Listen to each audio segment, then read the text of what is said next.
बाप की पगड़ी बचाने के लिए शादी के लिए तैयार हो गई। निकाह का दिन था। लड़की ने अपने उस लड़के को कॉल की जिससे वो मोहब्बत करती थी और उसे कहा कि शादी में जरूर आना।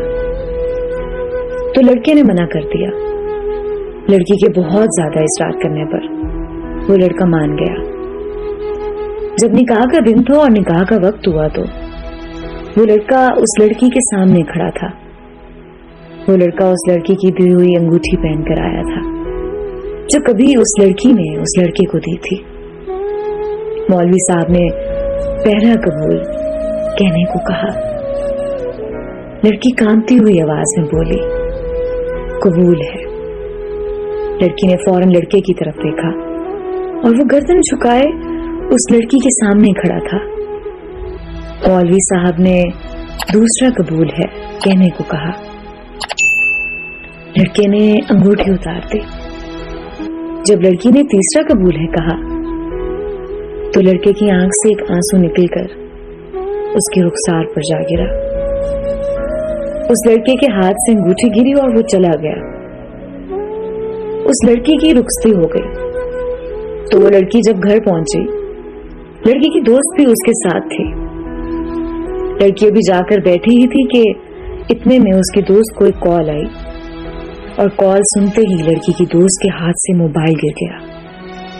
लड़की के इसरार करने पर लड़की की दोस्त ने उसे बताया शादी हाल से जाते हुए उस लड़के का एक्सीडेंट हो गया है और वो वहीं मौके पर मर गया। ये अल्फाज सुनने ही थे कि उस लड़की के पांव तले जमीन निकल गई, मानो जैसे लड़की पर आसमान आ गया हो। वो लड़की अपने होश गवा बैठी थी। अचानक लड़की को फूट फूट कर रोते हुए याद आया कि उस लड़के ने उस लड़की से कहा था कि अगर तो मैं तुम्हारे निकाह पर आया तो मैं मर जाऊंगा, और लड़की के इसरार करने पर ही वो आया था।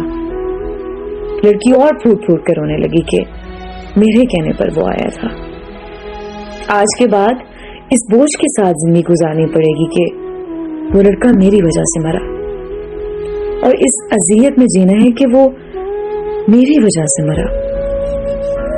मर्द मर तो जाता है लेकिन वो अपनी पहली मोहब्बत को कभी नहीं भूलता।